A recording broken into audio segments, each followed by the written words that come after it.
This is Lisa from Mobile Tech Review, and today we're going to look at what's going to be one of the hotter notebooks probably for the year. This is the late 2013 edition MacBook Pro 13-inch. Now that means Retina because they're doing away with the non-Retina displays. We have Intel Haswell inside, of course, that lovely Retina display. We're going to look at it now. So here it is, Apple's latest generation MacBook Pro 13-inch. They've dropped the word Retina from the product title, but this is indeed a Retina display. Now, just this week they announced these new MacBook Pro 13 and 15-inch models, and you'll notice that all the non-Retina models are gone except for the base model 13-inch. You can still get the non-Retina 13-inch for now, but it's only $100 cheaper. So honestly, why would you do it? It has last generation CPUs, spinning hard drive, all that kind of thing. This guy here has all the goodness of the Retina, but at a lower price than it used to be. And we always had an issue with the price on the 13-inch for what you got inside. Now it's not such a bad value at all, actually. What do you get here? You get a 13-inch Retina display, 2560 by 1600 pixels, very, very sharp. Intel Haswell inside. And here's an important point, and this really will make a difference for those of you who do very computing-intensive tasks. Instead of the Ultrabook, ULV, or they're now called ULT CPUs in here, we have full mobile CPUs. Those are the ones that are usually used on bigger laptops. I mean, your average 15-inch laptop, sometimes your 17-inch laptop, rather than the little skinny Ultrabooks. So more computing power inside here relative to Ultrabooks with ULV or ULT Haswell CPUs inside, and that includes the MacBook Air. So that's some of what you're paying some more money for. This guy is $12.99. The MacBook Air has a lower resolution display and ULV or ULT CPUs again, and that guy is cheaper. Obviously, a couple $100 more gets you a good bit. Now, speaking of the MacBook Air, this is not a very heavy machine either. 3.46 pounds, so call it 3.5 pounds. So this is about a half pound heavier than the MacBook Air, half pound heavier than most Ultrabooks on the market. They tend to be about 3 pounds. So it's not much more. To be honest, I do notice the weight difference when I pick it up, though. After I've been carrying the MacBook Air or one of our other Windows Ultrabooks, you do notice the half pound. It's not quite as, oh my God, it's so feather light, I can't believe it. It's got some heft to it. But still, it is only 3.5 pounds. It's not really heavy. So for those of you who really want an Ultrabook, but you do massive Excel spreadsheets with 10,000 rows, you edit HD video, that sort of thing, this becomes more tempting because it has more processing horsepower. We also have Intel Iris graphics inside. That's HD 5100. So it's not the fastest of the Intel HD graphics, but it's noticeably faster than the Intel HD 4400 used on Ultrabooks with the ULT CPUs inside, and even faster than the 5000 graphics. It's about comparable to a lower-end dedicated GPU, maybe like NVIDIA GT 630 or 640, to give you an idea of the mobile M versions of those. So it's enough to give you a little kick to play something like Diablo or World of Warcraft 3. We'll show you Diablo 3 in a minute, as a matter of fact. Typical of the MacBook Pro design, it's pretty much the same thickness all the way around. Beautiful attention to detail. We don't have to tell you about that. I mean, the fit and finish on this thing is perfect. Beautiful aluminum unibody design. Not a rough seam anywhere. Nice to look at. Bottom here with our usual rubber feet. A whole lot of teeny Torx screws. Honestly, folks, there is no point in taking the bottom off of this machine because it's pretty much not repairable if you open it up. You're going to have to send it in Apple. If the batteries are glued inside, for example, you could get to the SSD drive if you want to replace it. Now, this uses the new PCIe with the gumstick form factor SSD. Those are pretty hard to find right now. RAM is soldered on board. The Airport wireless card 802.11ac, Broadcom chips inside, that is socketed and that is upgradable too. So, typical again of Ultrabooks, there's not a lot to get to, and the battery, in fact, is a little bit more obnoxious because they darn well glue that thing in. Notice here we actually have some air vents. That's nice that Apple finally made concessions to design and realized that these machines do need to breathe, so not just the vents right where the display meets the body of the laptop anymore, a little extra. Generally speaking, it's pretty quiet. It's metal on the bottom. You can feel some heat if you're doing something like, well, like I was doing, playing Diablo 3. It's not going to fry your skin off if you're wearing shorts, but you probably wouldn't want it against your legs if you're doing some compute intensive. If you're just using web browser and email, no, it's not going to get warm. Fan is typically hardly on. That's normal for Apple these days. They really don't like to run the fans unless they have to. Again, if you're doing something like Diablo 3 or some massive computing kind of endeavor, then the fans will kick on. Particularly if you're doing 3D gaming, you'll hear the fan blowing just like you would on any laptop. Rigid, no flex. The usual Apple logo that lights up, courtesy of the backlighting of the display. Now on the side here we have MagSafe 2 power connector. We have two Thunderbolt 2 ports now, even faster. USB 3.0 port on this side, combo mic headphone jack right here. On the other side we have another USB 3.0 port, full-size HDMI port, and a micro SD, an SDXC SD card slot right there. So kind of typical ports for Apple, enough to get by on. Certainly you can always use a USB hub if you need to. The usual nice sculpted cutout here, so when you lift up the display you've got a little place to grab on it. Pretty stiff as always with Apples. I like to use two hands to open it up, and you see inside the usual Apple great trackpad. Nice large glass trackpad, does multi-touch gestures well, very smooth. You know, they make the best. As long as you're running Mac OS. So this is the important part to get to, because I know a lot of you are going to say, what about this compared to the Samsung AtiveBook 9 Plus or the Acer Aspire S7 Windows machines? What operating system do you want to run? Macs are awesome when you're running Mac OS 10. And by the way, this ships with Mavericks, the latest, greatest operating system, 10.9 from Apple. Not so much if you're running Windows under Boot Camp. Now, some of you are just going to use Parallels, and that's a virtual machine environment, basically, where you're running full Windows inside, like as if it was an application on your Mac. But for those of you who are going to boot camp back and forth, the drivers on the Windows side, metza. There goes your battery life. The cooling isn't quite as efficient. The trackpad driver isn't as great. So, great machine to buy if you want to run Mac OS 10, or if you're going to use Parallels and just occasionally visit the world of Windows, or maybe more than occasionally. But I really, for those people who just want to permanently boot camp into Windows on these, I always say just go get a Windows machine to start with. Usual awesome keyboard right here, backlighting. Ambient light sensor works well with that. You can adjust the backlighting levels. Always Apple makes a really nice responsive keyboard. Pretty good key travel and relief. This is not as skinny as the MacBook Air quite, so we have some room for key travel, and you can see it right here. It's comfortable. It's a very, very nice keyboard. As a typist dream. In fact, it's quite good. And the crown jewel in this machine is, of course, this stunning Retina display right here. Ever lovely. We're still looking to see if there's any screen burn-in issue like I have with my first generation Retina 15-inch. So far I haven't seen any. It does take some time to get images to temporarily burn in. Again, that's just a temporary problem when that does happen. This is a lovely display. Now the Retina displays have always been quite good, but in terms of color accuracy, 100% of sRGB. Now usually 95% is about as good as we ever see on something like the Sony Vaio Pro 13 and the Samsung AtiveBook 9 Plus, and in fact just the regular AtiveBook 9.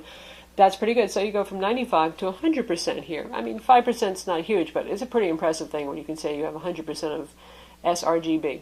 For Adobe RGB, we have 75%, which is similar to the competition that I just named, and very good. And in a laptop display, you just don't see full Adobe RGB.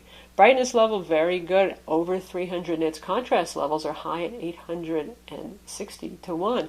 So yes, it is a stunning display. You can count every single stripe on these zebras and look at every individual blade of grass right there on this nice little desktop pattern. As I mentioned, this comes with OS 10 Mavericks, which is the latest and greatest, and as you know, Apple has now made OS updates free, so you never have to worry about that again. And we have the base model here, the $1299 model, 2.4 gigahertz Intel Core i5 CPU with Turbo Boost, 4 gigs of DDR3 RAM on board, and 128 gig PCIe SSD. And that memory is DDR3L memory, which Haswell requires. Specifically, the CPU is the i5-4258U, and again, it has Intel Iris 5100 graphics. That's a 28-watt CPU as opposed to the lower wattage Ultrabook CPUs, and that's where you're getting your power from. Mavericks include such things as a Maps application now, and you can just scroll around easily with two fingers. If you have an iPhone, you can actually send maps to your iPhone. Then we have two-finger gestures so we can zoom around the map. Right up, the trackpad for some reason is not doing pinch zooming, but you can double in or use the zoom controls on that. We also get iBooks. So that's not just for your iPad or iPhone anymore. So you can buy books right here, and any books you have in your account will also show up. Also, iWork, iLife apps are all included now too with the newer Macs, so you get the Mac compatible version of spreadsheet, Word document, PowerPoint. It's Apple's own branded version of those. Or you can install MS Office if you want as well. Of course, macOS comes with all your PIM applications, your calendar, your contacts, and those all have a modern look. They've gotten rid of the skeuomorphistic kind of stuff, just as they did with iOS 7 on the iPhone and iPad. Now, for those of you who have more money to burn, of course, you know there are higher end configurations as well. You don't have to get the $12.99 model, though I think that this would suffice for most people, especially because Mac OS X is very good with RAM. You really don't need a whole lot of RAM to run things. In fact, that's also true of Windows 8. I know a lot of you people are just wanting to get 8 gig machines, but even if you're running Photoshop, Excel, and a bunch of other things at the same time, really 4 gigs is fine, but that's up to you. Anyway, since the RAM is soldered on, it's nice to know, because you can't upgrade it afterwards, that you have what you think you need. So for $14.99, you can stick with the same CPU that's in here, the 2.4 gigahertz dual core Core i5, but get 8 gigs of RAM and a 256 gig SSD. $17.99 will get you a faster Core i5, 2.7 gigahertz with 8 gigs of RAM and a 512 gig SSD. Now, if you really want to go crazy and you got the money to spend, you can go with that top model that I just mentioned, the $17.99 model, and then if you add another $500, you can get a terabyte SSD. So you're talking getting close to the mid-2000s there, but you can do it if you want. And as well, if you want 16 gigs of RAM, that is $200 additional above the 8 gig model pricing. So, as ever, there's configurable options here. There is no internal optical drive. Apple doesn't put that on their Retina Macs, nor they do it on the MacBook Air. It seems to be disappearing from laptops right and left, unless they're fairly large. But you can use an external Thunderbolt, USB, you name it, optical drive with this guy if you need to install software from CDs or just access anything that's on a CD. macOS does not natively support Blu-ray, though. The battery that is sealed inside this unit, 71.8 watt per hour lithium-ion polymer battery.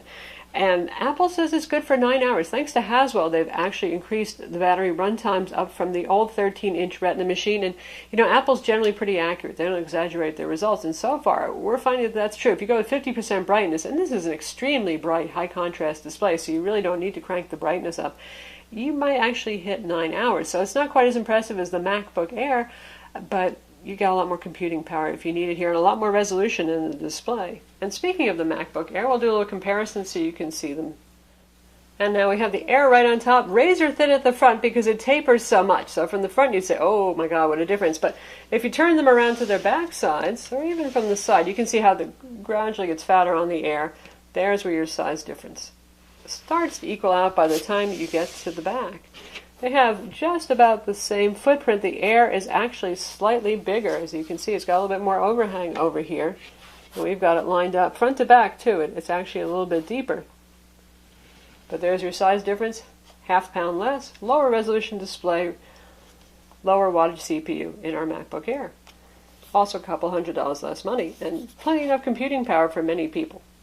And now for the wonderful world of high-end Windows Ultrabooks, here's our Samsung ATIVbook 9 Plus, which has a 3200 by 1800 resolution display, just because Samsung had to try to outdo Apple. In fact, they did succeed on that front. Similarly priced, also very thin, also metal casing, half a pound lighter. It is 3 pounds. And much like the MacBook Air, you can see it's thinner in the front, gets thicker at the back, but overall the whole thing is thinner. Both classy-looking machines, both beautiful. So again, if you're really more of a Windows person, that Samsung is really a tempting item. If you're happy with Mac OS, and I can't blame you, it's a great operating system, then the Mac makes sense. And now we're using the included Safari web browser to look at our website, Mobile Tech Review. Looks great. This works very fluidly. Of course, you know, it's a full power computer. That's not going to be a problem. I find the fonts are actually kind of large. This is with the default resolution. Now with the Retina Max, for those of you who don't know, we're going to take a look at display settings so you can see what that's about. But it handles resolution in an interesting way. Probably overall it's still more nice than Windows 8.1 even, but if you choose best for display right here, instead of seeing the 2560 by 1600, you're going to see something that's more like 1440 by 900, which is what you would see on a non-Retina Mac. Now it's doing essentially something pixel doubling or quick pixel quadrupling, so you get more pixels per square inch, so all the fonts look super duper fine and stuff, so it actually looks very nice, but things are fairly large, so you're not using your screen real estate perhaps to best advantage, especially for those who use Photoshop or anything that has lots of palettes.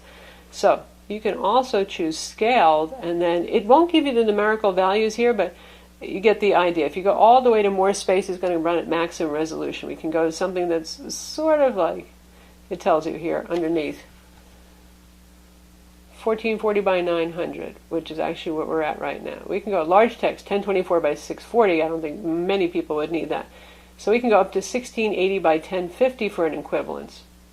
It's actually not going to let us choose the maximum resolution. Well, let's go to that, which was the old standard high resolution option on 15-inch MacBook Pros. And personally, I actually like this better. Now, you won't get as much of the font smoothing maybe going on, but that looks pretty darn nice, and I think it's still quite readable. Our dock is resizable, so we can make those bigger if we want. The desktop Macintosh HD is still easily viewable. So that's a nice option to have right there. If you're running something like Photoshop, boy, it's going to be cool because you got room for a pretty good sized photo there and your palettes. And also if you're using something like iMovie, you got more room for your clips and all that. As I mentioned, you get all the iLife and PIM applications built in here, plus Photo Booth. Of course, you get your iMovie here, your iPhoto. You can download Pages, Keynote, all of those things as well. We're going to test out Diablo 3 now. And also, it plays video just fine. We're not going to make you sit through another replay of a YouTube video. Trust me, it looks great. It's beautiful. It's a powerful computer. It can easily do that.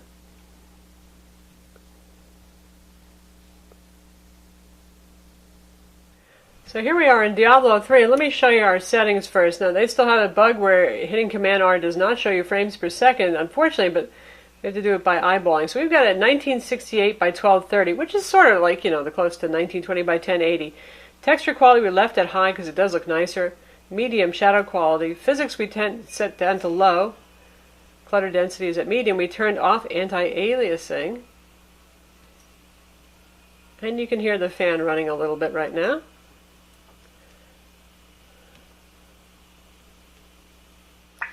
Speakers are pretty good on this. And let's see if we can fight some bad guys.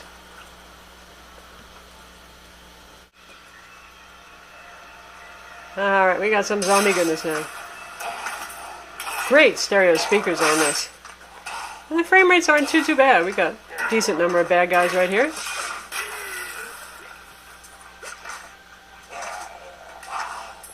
Glossy display can be a little bit trying in a dark game like this. But overall, it's doing pretty well. And that's at high resolution with moderate settings.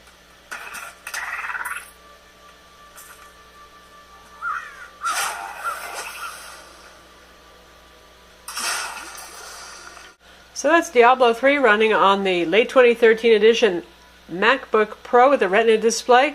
So yeah, it can handle some gaming, certainly. It's not doing badly at all. Again, we're playing this in Mac OS. This is a Mac OS native game. We're not playing this under Windows. So now we're out of our Diablo 3 game and the fan has calmed down. That only took about a minute and a half. You heard it, that was roaring pretty well. It gets warm on the back. You can even feel the heat. It spreads out and filters into the display area a little bit, probably because the hot air is blowing out of the hinge area. But what do you get in return for that? You get some pretty fast performance. iMovie is also included right here. You can do full HD video editing if you want. Based on the QuickTime engine, so not the fastest to export among all programs, but it is included free. And again, a good choice because you get the dual-core i5. And there is that dual-core i7 as an option. Now, you're still sticking with dual cores if you upgrade to that i7, which comes on the $1799 model. So I'm not sure I would run for that. It's not going to make a huge difference, maybe 10-15% at very most performance difference there. It's not like you're getting the quad-core CPU that's in the 15-inch MacBook Pro with Retina display, which is really the one for power users. But still, for those of you, again, who need to use something like iMovie, who do serious intensive work, this is great. If you only do something like normal use of Word, Excel, PowerPoint, you do your email, you play some HD video, that kind of thing, honestly, an Ultrabook, be it the MacBook Air or Windows one, can do the job just fine. This one is really ideal for those who have need for speed and computing power.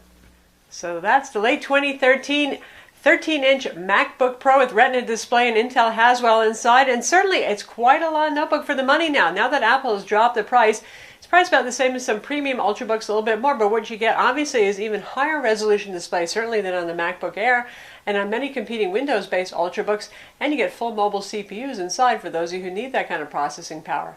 I'm Lisa from Mobile Tech Review. Be sure to read our full written review to see the benchmarks, look at the photos, and don't forget to hit that like button.